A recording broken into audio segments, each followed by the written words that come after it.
तो लोकसभा चुनाव से पहले और राम मंदिर के उद्घाटन के बीच एक खबर फिर से सामने आ गई है। वो ये कि सीएए, जिसे आप सिटीजनशिप अमेंडमेंट एक्ट के तहत जानते हैं, उस कानून को लागू करने की बात सामने आ गई है। एक बार फिर अमित शाह ने वेस्ट बंगाल में यह बात कही कि सीएए को लागू करने से कोई नहीं रोक सकता है। आप जानते हैं कि किस तरह से कोरोना काल से पहले सीएए और एनआरसी को लेकर के इस देश में जम करके प्रोटेस्ट हुआ। सीएए जो एक एक्ट है, जो एक अमेंडमेंट एक्ट है, वो कहीं ना कहीं एक असंवैधानिक एक्ट है। इसके पीछे की वजह यह है क्योंकि ये एक ऐसा रूल बनाया गया है, एक ऐसा कानून बनाया गया है जिसका आधार धर्म है। धर्म के आधार पर कानून बनाना यह किसी भी तरह से सही नहीं है और यह भारत के संविधान का विरोध करता है, यह भारत के संविधान का उल्लंघन करता है।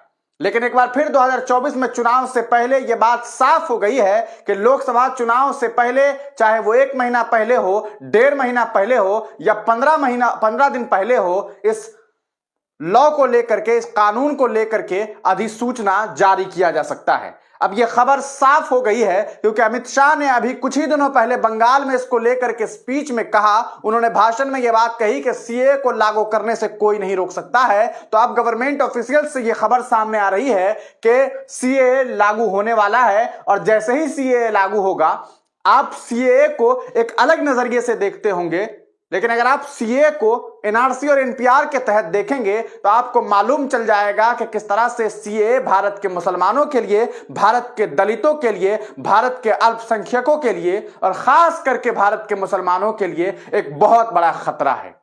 यही वजह है कि देश भर में मुसलमानों ने इस कानून के खिलाफ जम करके आंदोलन किया था। याद रखिए कि 2019 में किस तरह से इस कानून के खिलाफ आंदोलन चला, लेकिन कोरोना काल की वजह से उस आंदोलन पे रोक लग गई थी। उस आंदोलन पे जो है वो कहीं ना कहीं जो रोक हुआ वो कोरोना काल की वजह से हुआ। और अब एक बार फिर से अमित शाह जी ने ये ऐलान कर दिया है कि सीए लागू होने वाला है। क्या एक बार फिर 2024 का लोकसभा चुनाव इस मुद्दे पर होगा या फिर ये बातें सिर्फ जो है वो एक बात होगी? लेकिन अमित शाह ने साफ कह दिया है कि ये कानून लागू होगा और इसे लागू होने से कोई भी नहीं रोक सकता है। वेस्ट बंगाल में उन्होंने वहां की मुख्यमंत्री जो है ममता दी को लेकर के इन्होंने ये बात साफ कही कि सीए कानून अगर जो है लागू होगा तो उसके बाद देश में एक बहुत बड़ी क्रांति आएगी। यानी कि ये कि हम जो शोषित पीड़ित लोग हैं, अल्पसंख्यक हैं, हम उन्हें इस देश में जगह देंगे। और इस तरह की बातें करते हुए अमित शाह ने यह भी बात कही कि वक्त की जरूरत यह है कि हम मेहनत करें और हमारी हर सूबे में सरकार बने। उन्होंने ये बात कही है कि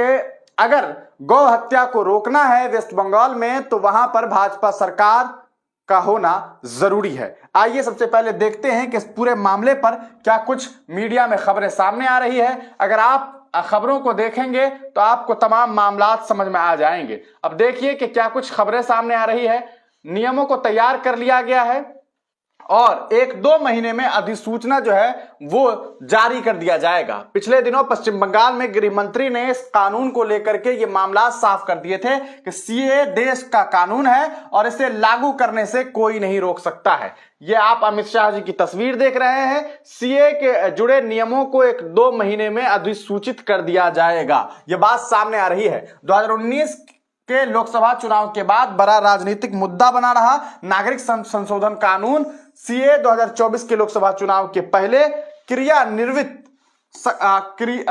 क्रियान्वित हो सकता है। सरकार ने सीए के जुड़े नियमों को तैयार कर लिया गया, सरकार के द्वारा जो है तैयार कर लिया गया है और इसे 1-2 महीने के अंदर अधिसूचित कर लिया जाएगा। ये एक बड़ी खबर सामने आ रही है दोस्तों। आपको बता दें इस पूरे मामले के बाद एआईएमएम के जो प्रमुख है असदुद्दीन ओवैसी, उन्होंने जम करके इसके खिलाफ जो है बातें कही है। अमित शाह ने किया, इस पर ध्यान देने की बात है कि पिछले दिनों पश्चिम बंगाल में अमित शाह ने साफ किया था कि सीए देश का कानून है और इस कानून को लागू होने से कोई नहीं रोक सकता। उन्होंने सीए को लेकर भ्रम फैलाने पर तृणमूल कांग्रेस को आड़े हाथ भी लिया है।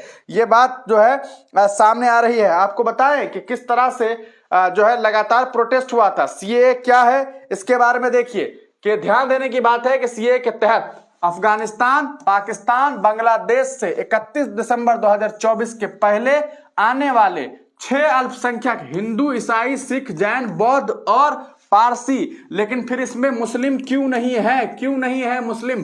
क्या मुसलमान को इस देश में नहीं लाया जा सकता है? क्यों नहीं लाया जा सकता है? को भारत की नागरिकता देने का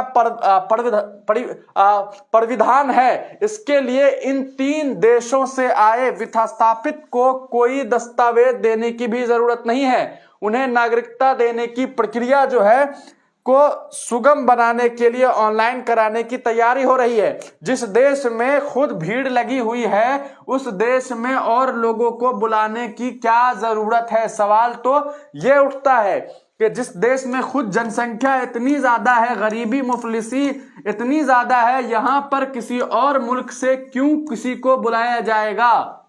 यह सवाल उठता है कि क्यों जरूरत पड़ गई है। आपको बता दें कि इस पूरे मामले को लेकर के एक बार फिर से कहीं ना कहीं सियासत होने वाली है। इसके लिए एक पोर्टल भी तैयार कर लिया गया है। इन देशों से आने वाले विस्थापितों को सिर्फ पोर्टल पर ऑनलाइन आवेदन करना होगा और गृह मंत्रालय इसकी जांच करेगी, नागरिकता जारी कर दिया जाएगा। दरअसल नागरिकता देने का अधिकार पूरी तरह से केंद्र सरकार के पास है, लेकिन अभी तक नागरिकता के आवेदनों के निस्तारण की प्रक्रिया में जिला अधिकारियों की भूमिका अहम होती थी। दरअसल जिला अधिकारी गृह मंत्रालय की ओर से आवेदनों का निस्तारण करता था और उसी के आधार पर गृह मंत्रालय नागरिकता के आवेदन के स्वीकार या अस्वीकार करती थी उसे।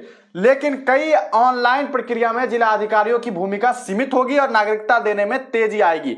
2019 में शीतकाल सत्र के दौरान संसद से सीएए कानूनों को पास किया गया था। इसका विरोध हुआ था। शाहीन बाग और अन्य स्थानों पर कई महीनों तक प्रदर्शन हुए। आप तमाम लोगों ने उसे देखा था। लेकिन एक बार फिर से लोकसभा में जो है इस पूरे मामले को लेकर के अब हल्ला हंगामा हो सकता है। ये भी और देखना यह है कि कब तक जो है इस कानून को अब जो है वो लागू कर दिया जाता है, क्योंकि इस कानून को लागू करने की बात सामने आ रही है और ये एक बहुत बड़ा जो है चुनावी स्टंट हो सकता है। 2024 में लोकसभा चुनाव से पहले ऐसा हो सकता है, ऐसी खबरें सामने आ रही है। आपको बताएं इस पूरे मामले पर जो है असदुद्दीन ओवैसी ने जो है बयान जारी करते हुए ये बात कही है कि ये कहीं ना कहीं एक असंवैधानिक कानून है और ऐसे कानून का विरोध होना चाहिए। हम आपको वो वीडियो दिखाते हैं कि असदुद्दीन ओवैसी ने क्या कुछ जो है वो बातें कही है और ये बातें आप तमाम लोगों को सुननी चाहिए, क्योंकि आप समझ सकते हैं कि किस तरह से इस देश में जो है वो लगातार इस पर